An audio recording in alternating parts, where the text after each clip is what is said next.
Hello, everyone. Welcome back to the Mouse House podcast. I'm your host, Hunter Begun, and I'm here with our current exhibiting artist, Margaret Jacobs.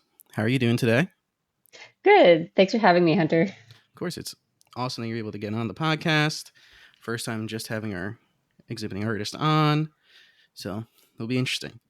Most usually people have to spend like weeks at Mouse House before they get on, but you got the fast track. I So, did, yeah. Yep. I guess we could start with could you tell us a little bit about yourself? Describe your art a little bit. Yeah, so my name is Margaret Jacobs. I'm a metalsmith. I'm Akwesasne Mohawk, currently living in upstate New York. So the work I create, I kind of work in two different media. So I work with fabricated steel sculpture and then powder coated jewelry. So I work in kind of like the two different media, but I think there's a lot of similar imagery, themes, ideas. But because I'm working in like the two different areas, I really kind of get to explore the imagery that I'm using in really different ways. I get to play with color, I get to play with texture, and I get to play with scale too. So yeah, that's what I do. I will say your art is so interesting. I don't know many metal workers like at all. I don't think I've ever met them that make art like the way you do. It's very cool.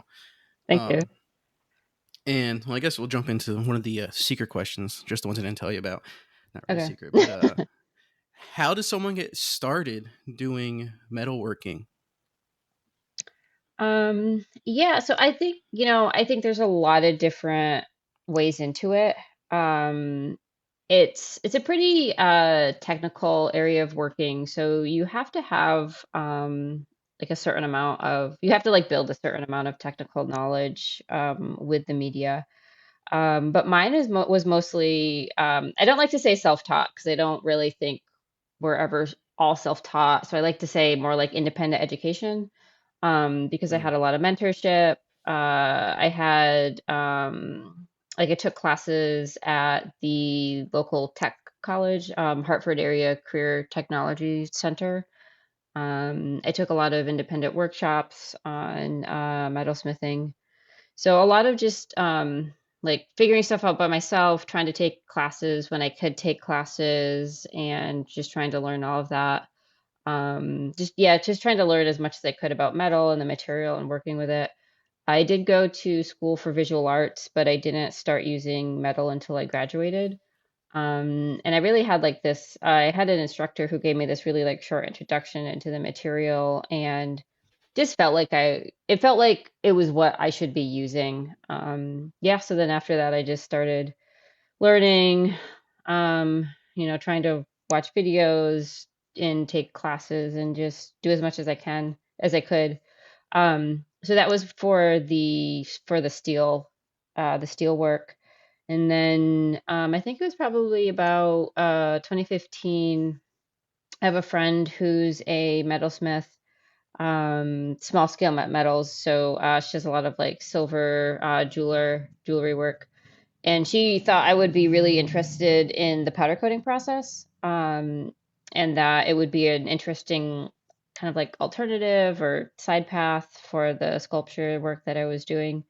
So she kind of introduced me to powder coating and showed me a little bit of just like the basics on how to do the jewelry aspect of metalsmithing. Um, and kind of similar, just, tried to take classes, tried to learn through a couple different like mentors and just trying to gain as much information as I could. Um, there's not much overlap between the steel and the jewelry work. There's certain things that like there's certain basics that's like okay, well once you know how to like forge it this way, you can take it larger, you can take it smaller, but just like tool wise, material wise, technical wise, there's a lot of differences. So it's for me, it's also like interesting to be able to jump back and forth because I kind of think, aside from just being able to explore imagery at a different scale, in a different way, it also just kind of like keeps me thinking about different like technical aspects of the things and what I can push and what tools I can use. And I think that just helps, like the material aspect in using the different materials, just is exciting for me as a person and as an artist. Um, so that was my path. But That's so I just think interesting. there's so I think there's a lot of different ways into it. I think there's a lot of information out there. Mm, I think definitely trying to find like a mentor to help you is really fantastic. So right now, I'm part of this organization called SIB, Society of Inclusive Blacksmiths, and we just finished the spring mentor mentee program. And they're a really fantastic organization, and it's just underrepresented communities and metalsmithing, and just trying to pair people up so that if you have questions, you can go to your mentor, you can ask your mentor things about like either technique or materials or just different ways of working. And then I think there's a lot of like community organizations, there's a lot of nonprofit education systems that offer classes, so you can take a class and see if it's something that you're interested or not, and then go forward. And I think there's a lot of scholarships out there too to learn this stuff. That's something that I'm always kind of like big about, just as well. So there's a lot of, I think there's a lot of education out there. There's a lot of people who kind of want to share that knowledge. And there's a bunch of different kind of like paths to it, whether it's like, going to a traditional like blacksmithing school versus kind of like learning on your own and kind of choosing your education path. very very very interesting. I always just, it seemed so dumb. Like when I saw your work, I was like, oh my god, how do you even learn to do this? Like, it just was insane. And then I was like, wow, this must be so dangerous. Then I was like, this is dangerous to make. And probably like fumes in the air, and then the powder stuff. I was like, oh my god, this is you need lots of technical knowledge, not just to only make it, but just not to get hurt. It felt like, um, Yeah, I think there's a lot of protective gear that you have to wear during the process. And I think one of those things about like, and it's just for like sculpture in general, right? Like it's a longer it's a longer education because you need to learn how to use like the tools and the materials, and then you have to learn how to use them safely, mm, before you can actually start like, and then you have to learn how to like make an object that will, support itself.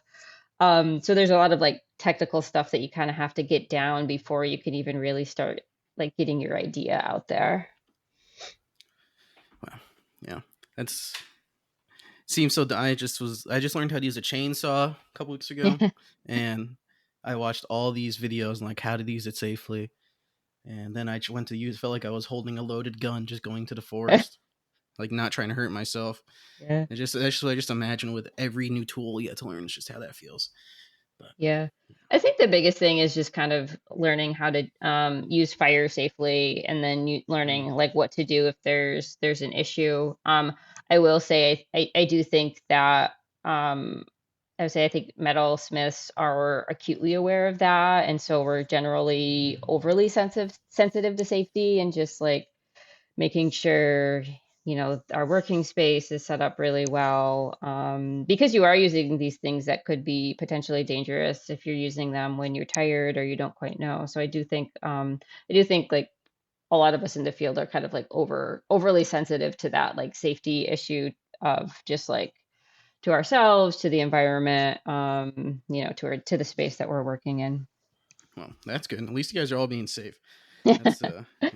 So a couple minutes ago, you mentioned you said I'm not self-taught, but you called it independent education, and Yeah, I thought that was such an interesting way to put it because although I like to say I'm like self-taught artist, also I didn't go to school for my art, but if it wasn't for YouTube, I don't really know where I'd be today because there's a video on how to do. I do a lot of editing, and yeah. there's just so much information out there.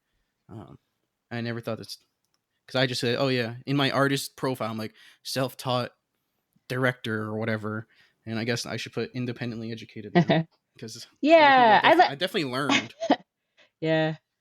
Well, so and it's interesting because like people have definitely asked about like other things too, like like I do.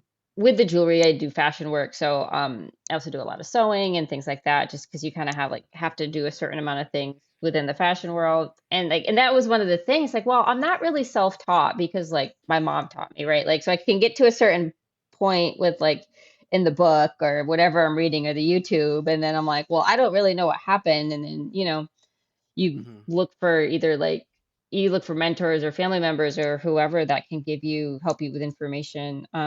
Yeah, so I started using independent education because it just felt a little bit more, I don't know if like authentic is the right word, um, than self-taught. Hmm. Yeah. Now, when I think about self teaching, it's like if I just go outside and just like learn how to do something with no help. Now I think about it, oh man, changing the way I think. What I so you brought up the fashion, and when I was reading about you, someone someone had the nerve to say this is the only thing you do was metalwork, and I thought that's impossible because that's just not what artists just never, in my experience, are never like, yeah, I only do this. They're always like, I do all this other stuff also. And then I found your fashion stuff, or the article on the fashion show, and I was wondering what part. I was trying to find the pictures. There's all these pictures. I was like, let's see if I can find one with just the metal work in it.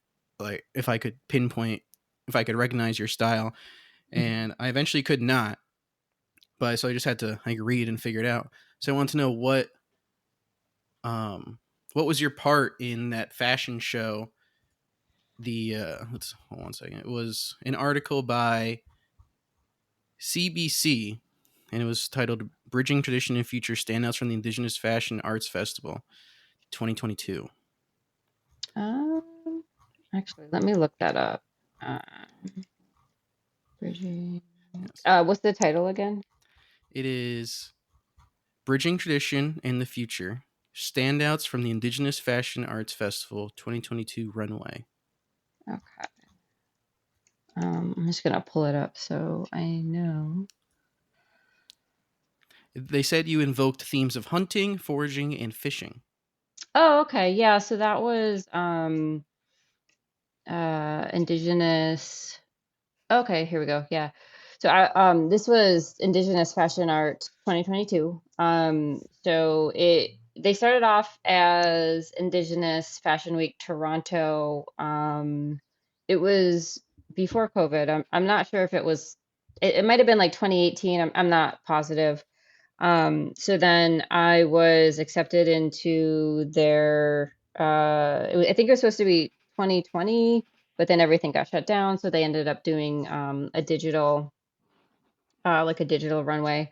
So then this one, so this show, the one that you're talking about, was 2022.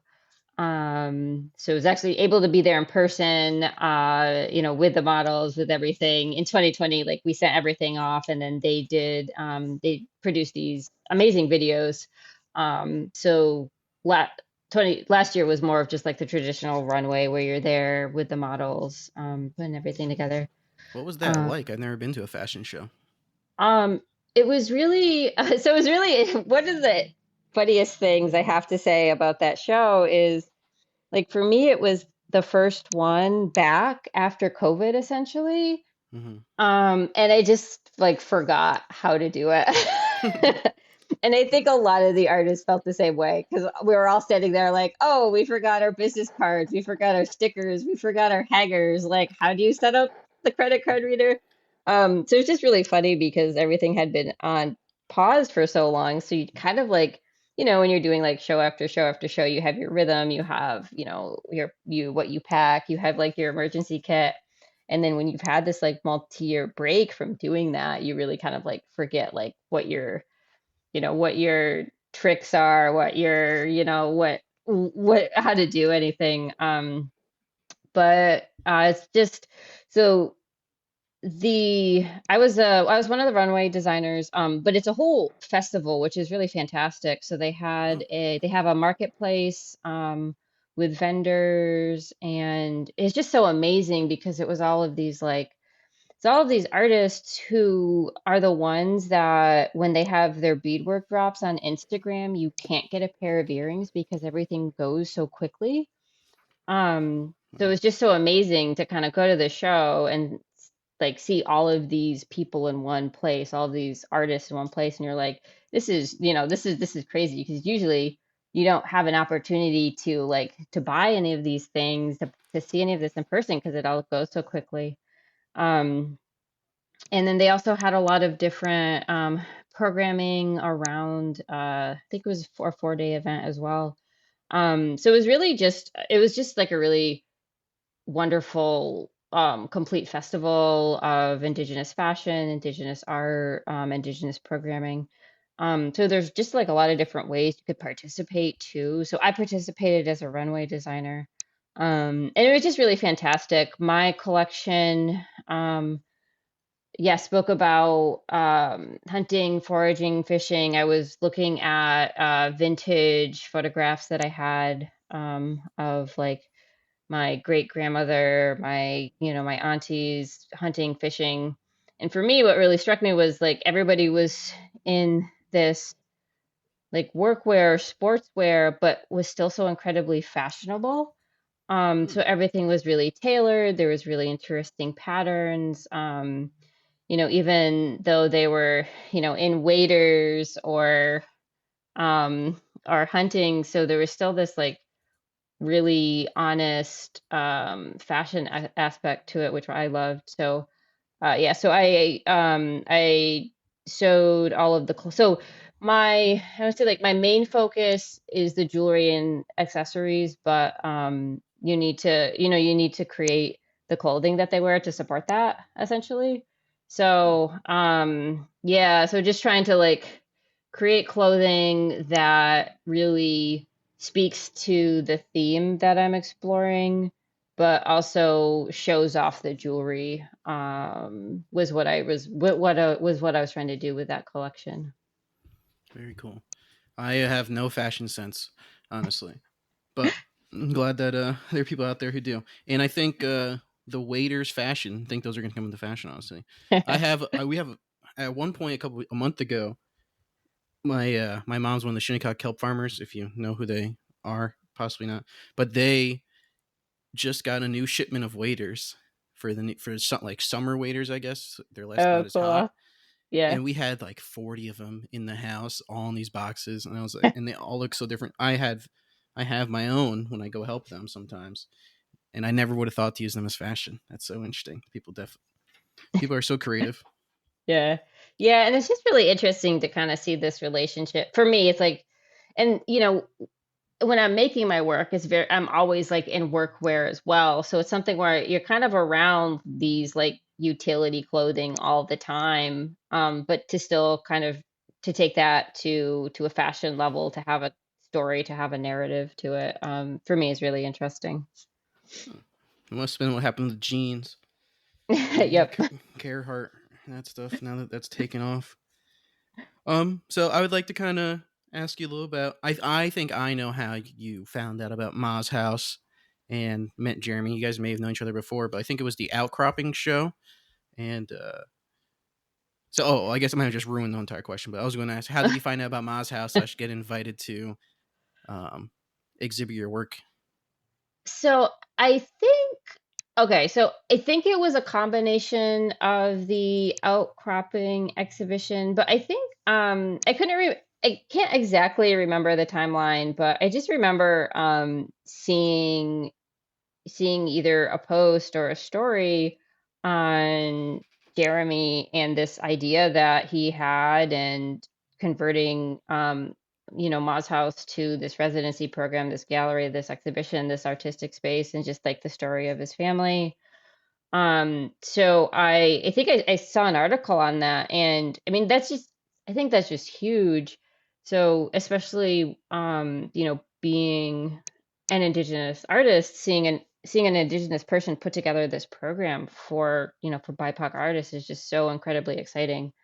So it was just for me, it was seeing something that was like, that's a really beautiful idea. It's really, it has this like family history to it. And he's really just like going for this idea and creating this artistic space. And I just fully believe like, we need more we need more Indigenous people running these spaces, running these programs. So I was just really excited about what he was doing in general. And then I think like so this is I think he was like posting on Instagram, and it was really funny like seeing the pictures of like as he was renovating the house, because there's like similar my husband and I were going through similar things when we were renovating our house too, like watching him pour the floor leveler. It's like, oh well, we'll be doing that in a couple months. So that was just kind of like a funny aside. So I had known about the program a little bit, and then yeah, he did the and then I think I I probably knew about his work as well. I work with the New York State Museum a little bit, in Gwen's Hall over there. So like I saw the work that they I think I'm not sure if they have it in the collection or she has it in her personal collection. But just seeing his work over there. So just like and then you know it's also really exciting to kind of like to go to see these group shows too, and to see like East Coast natives represented. Hmm. So I think it's one of those things like you kind of like I saw what he was doing. It was really just like really kind of like excited about that, and the representation that he was kind of like getting as well. And then yeah, so I was excited when I saw the outcropping call, that he was curating that, and it was like so with my work, it's slow work, right? Like it takes a little while to make metal work. It's definitely a slower process. I do everything by hand. I'm not like getting things sent out or machined. So I don't really have like a ton of work in like storage or an inventory. If it's at a show, then it's like all at a show, and I might have like one or two pieces in my studio, but usually don't have like extra. So it was really exciting because I saw the call for our for the outcropping show, and I actually had a couple pieces that I could submit.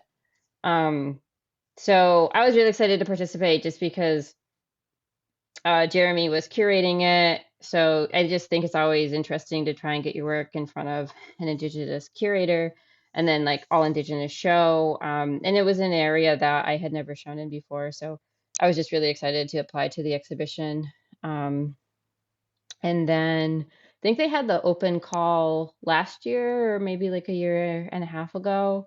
Hmm. And Yep. so yeah, so I applied to the call, the call for exhibitions, and yeah, ended up getting a show, and was just really excited about it, really excited to kind of just to a part of be able to kind of like be a part of the program and just what they're doing there, and just like the press that you guys have been getting, and the marketing and the relationships, and the community that's surrounding the space is just so incredible. So for me it's really exciting to be able to like even be like a small part of that. Well, we're very happy to have you. And I will say, Jeremy has somehow turned into a social, like marketing guru. Like he knows everyone. Everyone knows him. It's not when I knew him as a child. I had it was like hard to get to like know what he was thinking.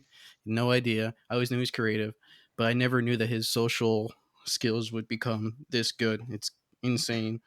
And now everyone knows him, and I look like him also. And then people will sometimes come up to me and be like, "Oh, Jeremy." I'm like, "No, sorry, Oh, I'm you not don't just Jeremy." pretend. You're not like, yes. Yeah, I think I might honestly, if it keeps happening, I'm gonna be like, "Yep, that's me." And then they'll start asking me all sorts of questions that I can't answer. Um, or they'll come to be like, "Oh, you must be Jeremy's cousin or something." Like, "Yes, I am." And then they say, "Where is he?" I said, "I don't know. He's somewhere. Not Jeremy's keeper. I don't know where he is, but he's somewhere around." Especially at the powwow time, everyone. I think people will come to the powwow just to talk to Jeremy nowadays. Mhm. It's insane, and he always has to like run around and hide so people don't bother him as much. But it's something else. Um, so I also there's a couple things I also want to talk about. When I was looking you up, so I saw your CV, insane. So much stuff you've done. I was like, what is happening here? How many awards has this person won? I've won one award, and it was part of Ma's house. I was like, what the heck? How? And then I kept reading. I was like, okay, you Margaret also has a Wikipedia page about her. Huh. I wonder if she's read it. Have you read your own Wikipedia page? I have read my own Wikipedia page, and I'd say maybe like 90% of the information is correct, is 90? accurate. Nice.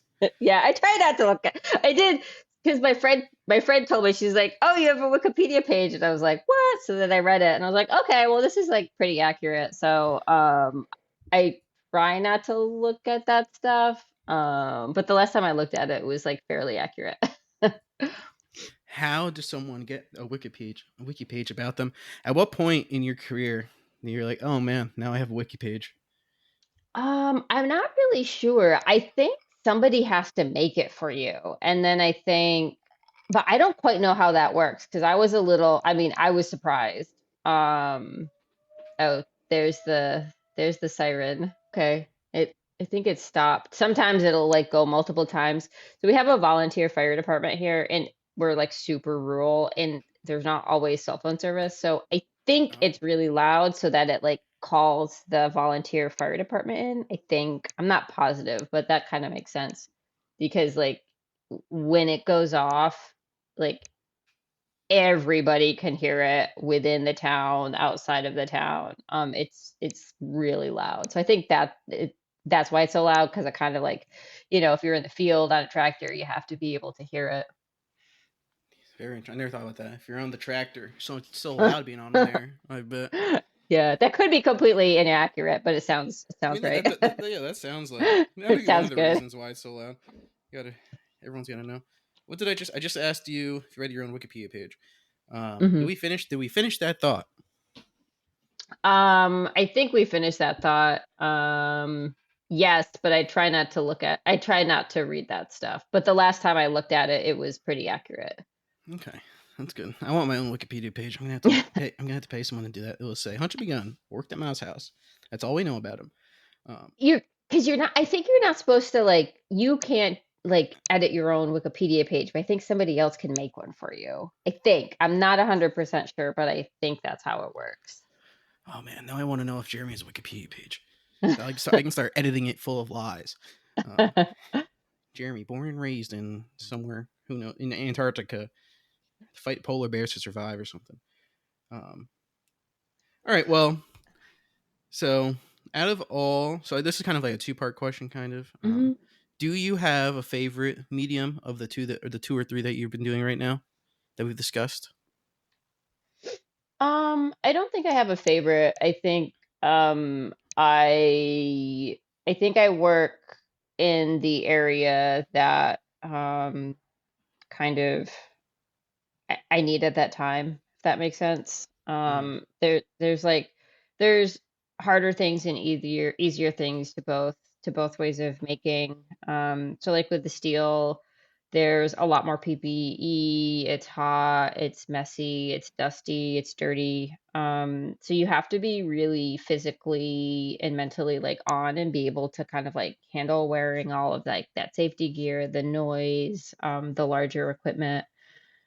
You can't really, you have to be like fully present emotionally, mentally, physically. um and then but it's also like a little bit more immediate, which is really nice, so you can kind of like get the idea out there faster. And I feel much more comfortable and familiar with the material since I've been using it for much longer than the jewelry. So I feel like a lot of times with the steel, I'll have an idea and I'll make it in my head like multiple times before I get into the studio. So then when I get into the studio, it doesn't really take me that much time. Um, versus the jewelry, which is a little bit like easier on the body, easier physically. For me compared to compared to the sculpture. But it does take a lot longer to kind of get to the finish line. There's a lot of different process. There's a lot of steps. There's a lot of things like, okay, you have to do these two things, and then you have to do this step and let it sit for however long. So it's less immediate. It's longer to get to the idea. So it's a little harder for me mentally sometimes. But if I'm tired, I can go to the studio and I can cut out patterns versus you can't really do that with the steel. Very interesting. Your art, that's some of your art is the only ones that I'm thinking like, oh man, I actually want to buy some of this stuff. Um, I'm just very intrigued by metal. I was like, a lot of the art that we get there, I wouldn't display it like in my room, but a lot of the your smaller pieces, um, I definitely would just like have that on my desk and be like, oh, this is that. I like looking at things like that, which kind of leads into another question that I had, but I want to take a moment, step back, and I'm almost positive there's an answer that you'll have answered this. But have you been like eyeing a new medium that you want to try over the recent couple months or something like that? I have a couple different areas that I want to that I kind of want to step into. Like I like to do a little I like to do some casting. Hmm. So I had a residency at IA in Santa Fe for a month last year. And Brian Fleetwood introduced me to brass casting, um, or bronze casting, tufa casting. And I really I have like a lot of ideas and things that I can kind of do with that to go along with the jewelry and the powder coating, but just haven't really been able to kind of like physically get there, or I just don't quite have the setup yet. So I have what I need to do. I just kind of like need to reshift my space and do that. So I definitely want to get more into casting, and then just learn a little bit more about like lapidary and stone cutting, and just shaping my own cabochons and things like that. So I do a little bit, but I'm definitely I would love to have more knowledge in that area. Hmm. Interesting. There's lots. I mean, I definitely am very intrigued by metalworking. So maybe one day I'll. That's something I definitely want to try one day. I don't think it'll come nearly as close as good as your stuff, but maybe I'll be able to. I think I would start with like casting, like just melt something down into a um, is it called a cast or something, and then the shape's just already there. Just pour it in, and then I have something. Um, if I ever worked with metal, that's what I would do myself. Yeah, So, but casting's really interesting. So I'm definitely interested in kind of going in that direction a little bit more. hmm, very cool.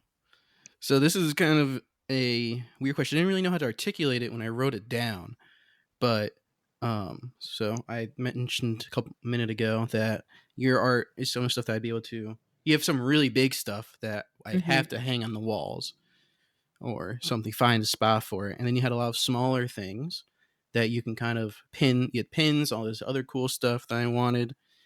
And I was talking. There's a at your exposition at the opening.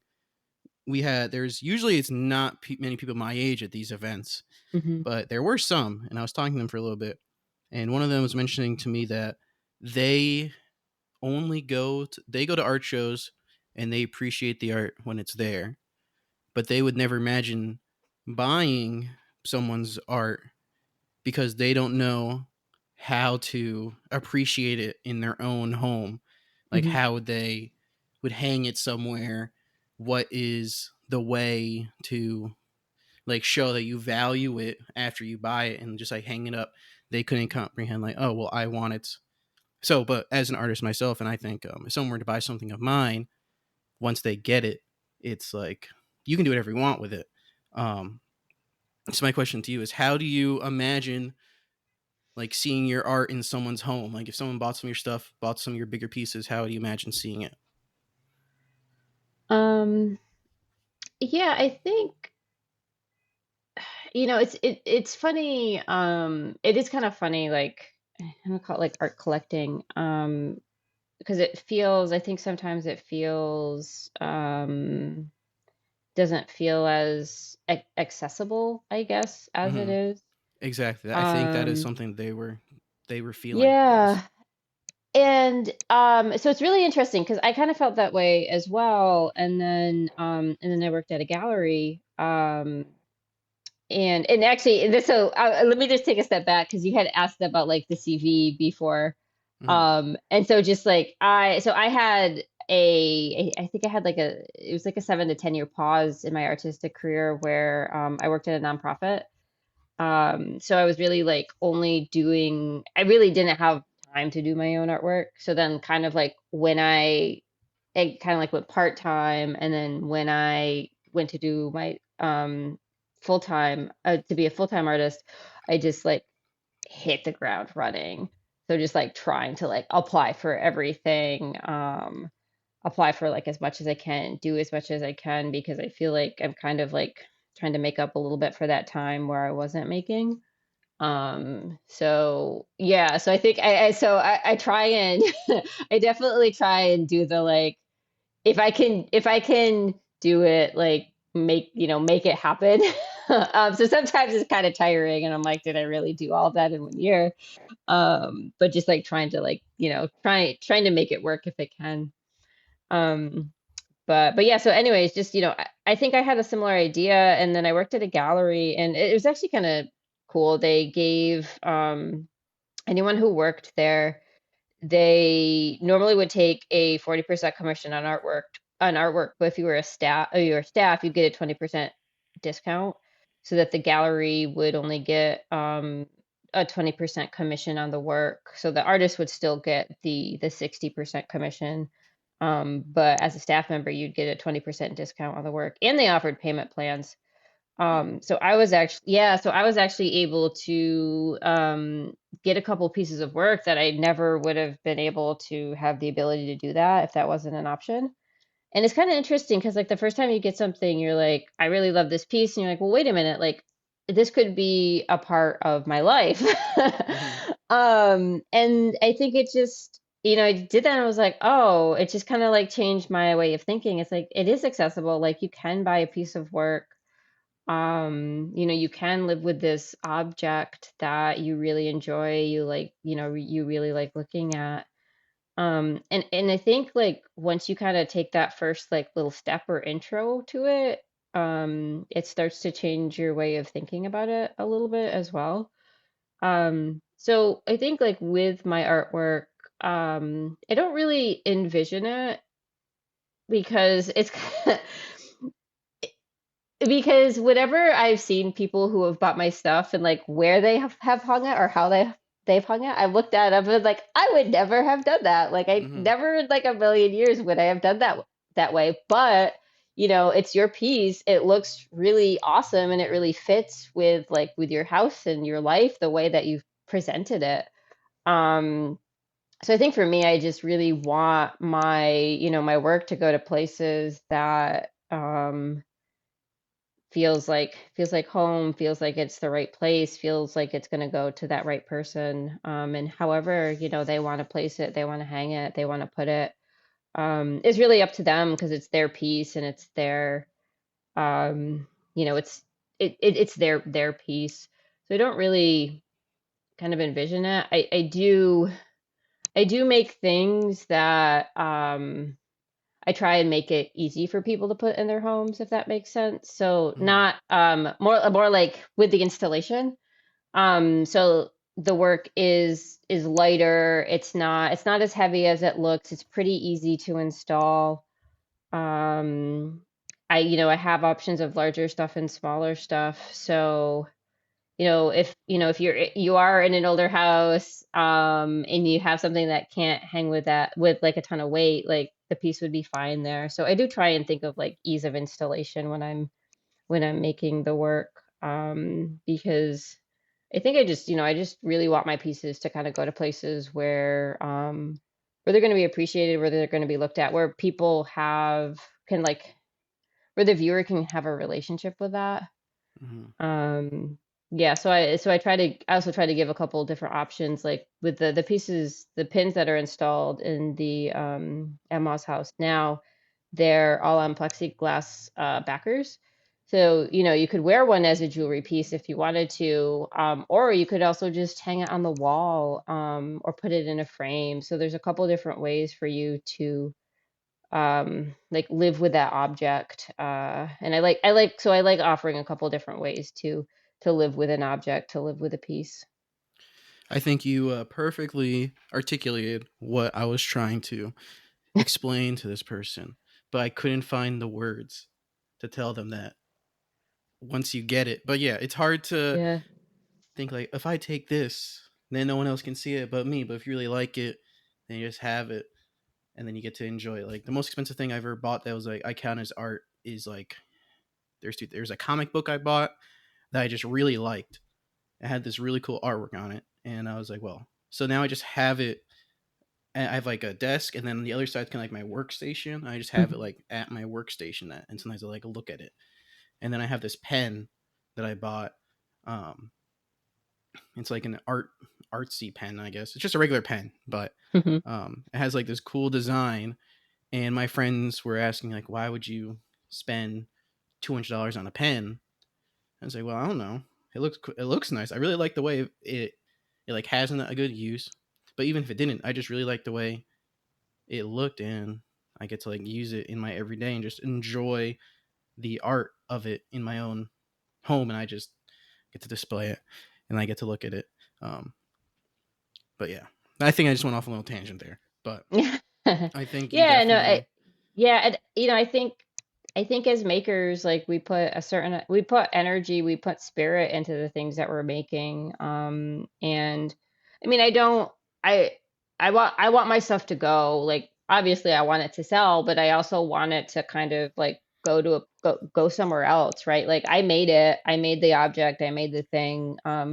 My job as a maker is done, so now it needs to kind of like go where it needs to go. Like I would much rather have it out there in somebody's home rather than, sitting in storage on a shelf. Like Mhm. uh yeah, and that's I think like even just like with showing a lot too, like if I can do group shows or smaller shows or like pop-up spaces, like I would much rather have my artwork out there in the world. I hate having it here in storage. It's like it doesn't, it's not really doing anything here. Like put it Mhm. out there, have it be seen, have that, have that, have it out in the world. Interesting. Have you ever made something that you liked so much? It's like, I'm keeping this. Um, I don't think so. I've been asked that question before, and I'm Yeah. always kind of like, I don't think so. I'm trying not to be, I definitely have pieces that I really like. Hmm. So I have certain ones that I really like making or were really like pivotal pieces in my career. Mm. Um, but I'm not really interested in holding on to anything. So, I would much rather have it go. I do have one piece right now that I do really like, but I kind of I don't know. I also kind of think like it's my job to make it, and then if I'm meant to hold on to it and look at it for a little while, great. But then eventually it'll kind of like go to where it needs to go, and yeah, be sold or yeah. It's so interesting. I don't really do much hands-on like art, like painting and stuff. Mhm. Most of my art is done on the computer and with technology. But there was this one painting I made of graffiti. I made this graffiti painting thing of like I made it of Ma's house, Mhm. and I liked it so much. It was for Jeremy's like, oh well, if you make a painting, we can like put it in one of the shows.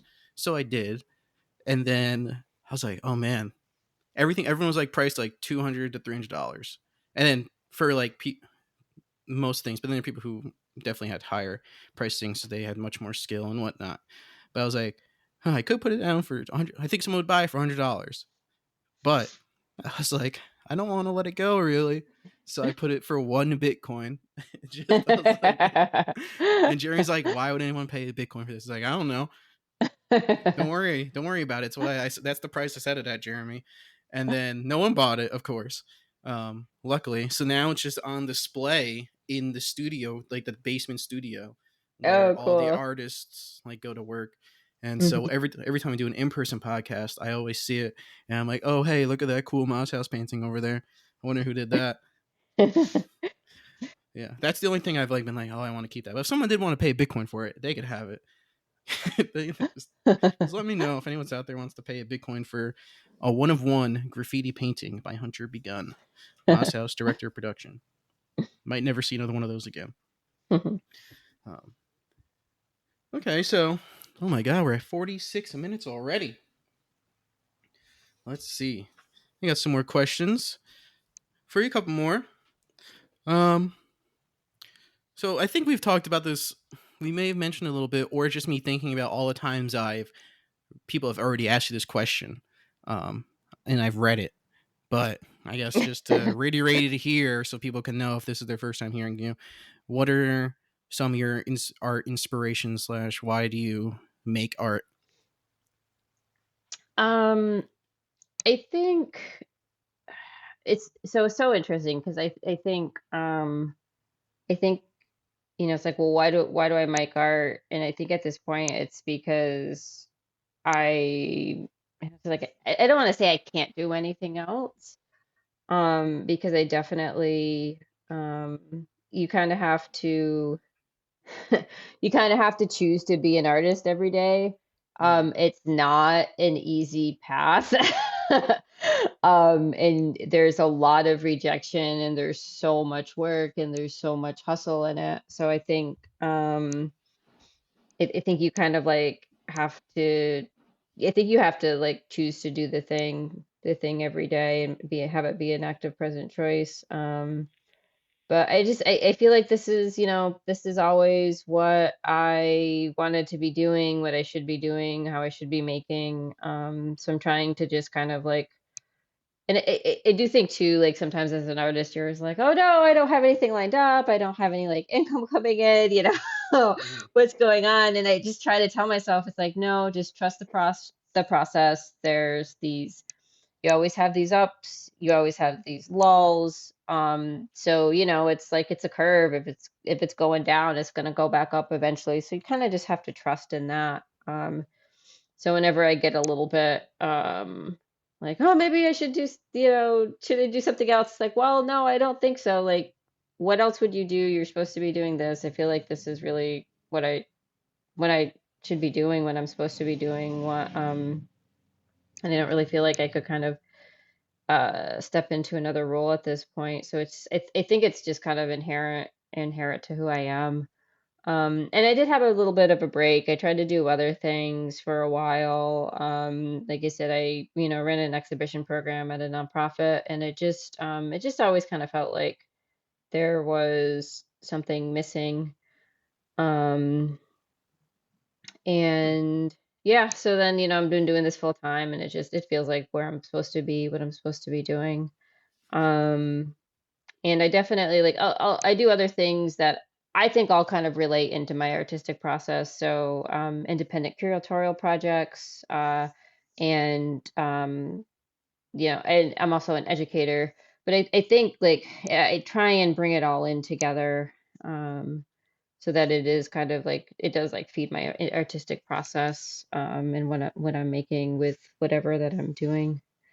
Um, and just I'd say like artists that I like, I really kind of look at a lot of different things for inspiration and just look in a lot of different areas. I really love Rick Bartow's work.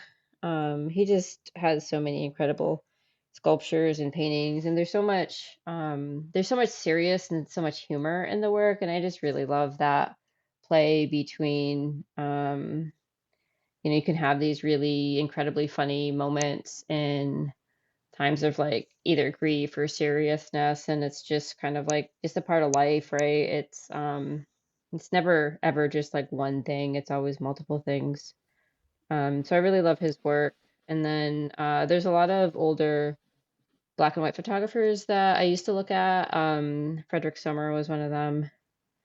Um, And I also think there's a lot of like really inspiring Indigenous artists right now that I really enjoy kind of seeing what they're doing, how they're pushing the mold, how they're using different media, and just, creating a lot of different authentic contemporary native artwork. So I just think that's, that's really incredibly exciting. Erin Lee Antonok is an artist that I really, I really enjoy her things. Um, Bobby Wilson, his two-dimensional works, really incredible. But yeah, I don't know, I try and just kind of like look at everything and find inspiration in, I don't want to say that, yeah, and just in everything that I can. That's so interesting. I thought, what did you say at the beginning? You had to choose to be an artist every day. It's very, I guess I guess it's almost a profound statement, but it just feels so real. Like, yeah, you kind of do have to choose to be an art. You're like, oh, today It's I have to hard make something. sometimes. Yeah. Yeah. You have to go to the studio, you have to be present, you have to be there even when you don't want to be there. You can up, it's like you're on number 24 of 25 rejections, and at a certain Hmm. point you're kind of like, oh my gosh, will somebody ever say yes to something? But then it goes back up, and then stuff comes in and it's exciting. But it's not easy. Yeah. It's not. You got to be good at dealing with people saying this shit sucks, or just not have anything nice to say, and then eventually someone out there's gonna be like, oh, I really like this, and you're like, oh, guess I found. Yeah, yeah.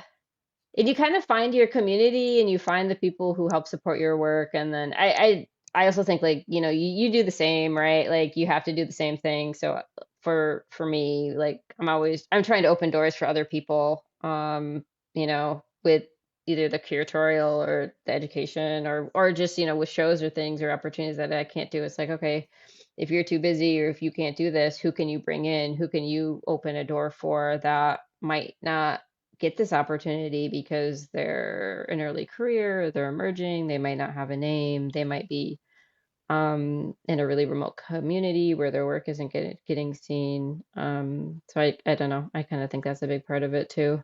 Hmm. Speaking of, thank God for Jeremy. He's definitely opened some really bolted shut down doors for me and introduced me to a ton of people, all the artists. Yeah. Like I never really got a chance to talk to you on a podcast. Like it's just not happening without Ma's house. Yeah. Um, so it's so cool how a lot of artists, once they have they're into their career, and a lot of them are opening doors for the younger people or people who are new. It's always nice to see that. That's what I try to do in the podcast. Hmm.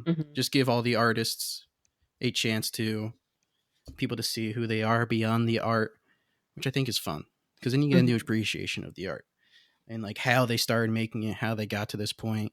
Because you never know. Just a lot of the artists in residence, people have no idea what their story is, and then they get on the podcast. I don't even know what their story is at the time, and Hmm. then I get to now. Then I look at their art again. I'm like, oh, huh, this is even better than it was before. Hmm. Yeah. Okay, so I think I have like two more questions for you, and Okay. then we'll, unless something else comes up, which sometimes it does. Um, how did you enjoy? So, how did you enjoy your opening at Mouse House? How was it compared to the other ones you've been to? Because I know your CV has like 3,000 of them on there. Um, oh my God, I had the best time at the opening. I thought it was so fantastic. It was, I mean, I've never been there before. I knew that it was, I'm going to say more of like a smaller, intimate space. Hmm. Um, and that I think it's like RSVP or by appointment. So I just wasn't really sure what to expect in amount of people, but it was great to see so many like young people. It was great to see so many people who came out for the first time, Yeah. who are like, oh, I saw this here, we decided to show up. Like I always think that's really great. And then just, people who also had been there and who are obviously your regular supporters. So I thought it was really great. I had some really wonderful conversations. People really engaged with the work in a really just authentic way. Yeah, so it was just I had a really nice time. I thought it was a good amount of people. And yeah, just really enjoyed myself. And just being able to be there was really fantastic.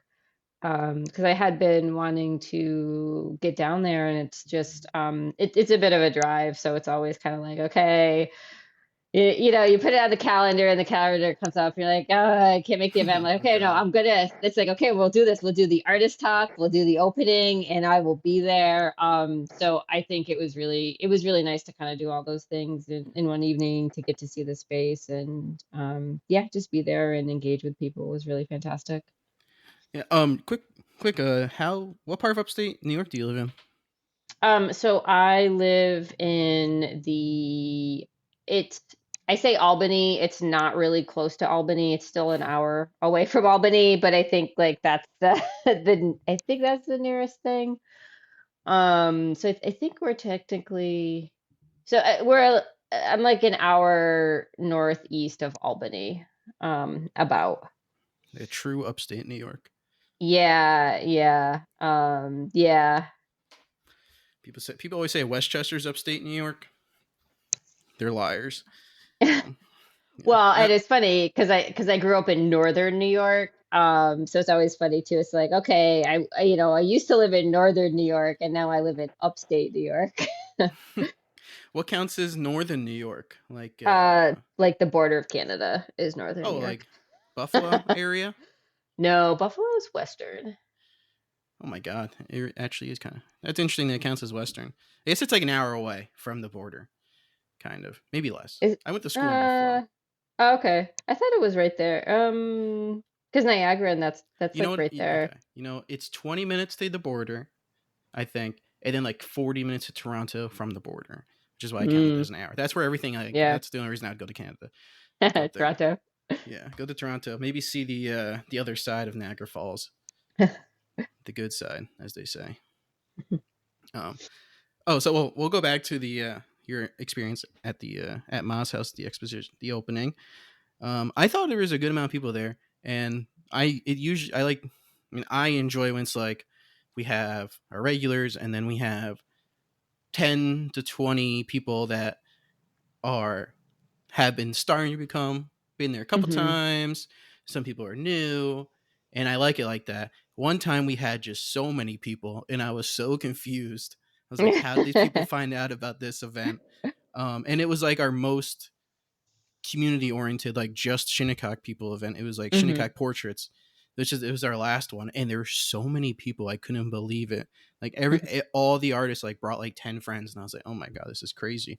And it was like 1,000,000 degrees inside because so many people, and it felt a little overwhelming for me as someone who like kind of works there. I'm like, oh, I know I had to film everybody doing Hmm. stuff. I definitely liked it better when there's slightly less people than that.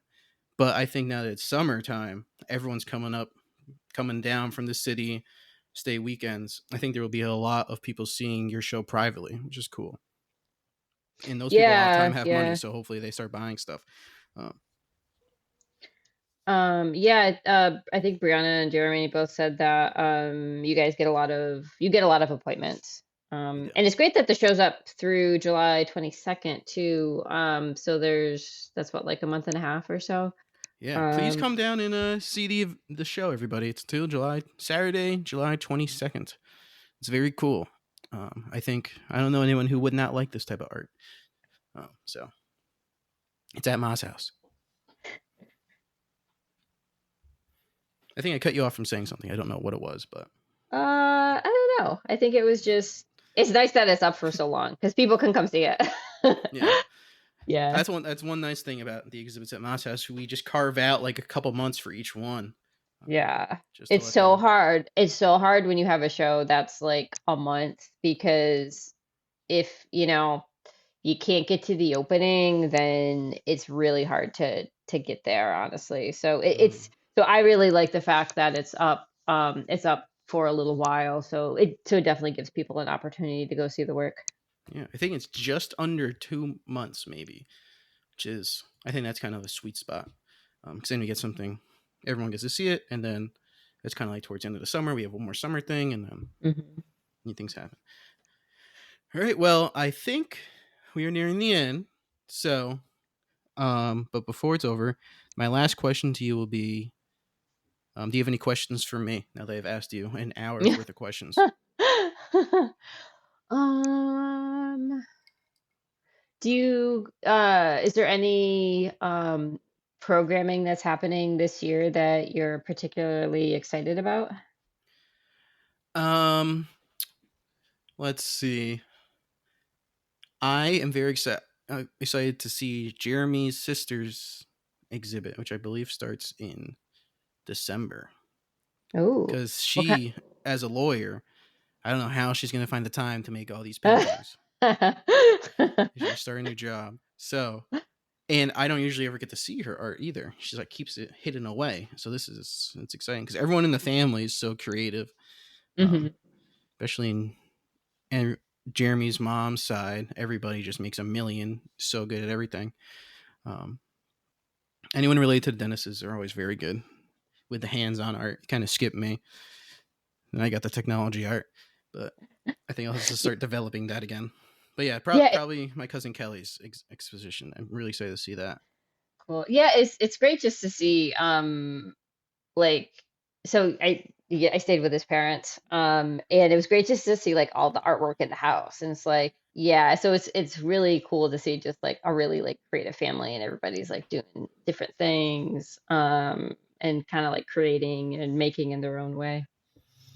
Yeah, that's like a power family. I don't know. They all, they all do so much. It's amazing. Like very well educated, very well spoken. They can basically do anything. They could do anything. And if anyone has to imagine, if you imagine like a someone that can do anything, just imagine the Dennises. Um, yeah, and Anthony's is so nice.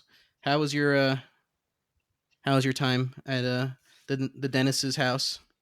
Oh, it was really great. It was I definitely got there and crashed and then had to leave early the next morning. But it was really great. Yeah, his mom is just really warm and we had a really nice conversation in the morning before I headed out. So it's always also like nice to kind of like walk into a place and feel like it's family, feel like it's community. So just overall to be welcome like that is always so fantastic. Agreed. Anthony's is the best, and Uncle Avery too. Um, all right. Well, I think we've made it to the end of the podcast. Okay. Um, so now this is your opportunity to kind of plug in all your social media, your websites, anything you want to shout out. The floor is yours to talk to anybody, say whatever you want to say. Okay, cool. Yeah, so you can see my work at margaretjacobs.com or at Instagram at Margaret of Steel. I try and keep everything pretty much up to date.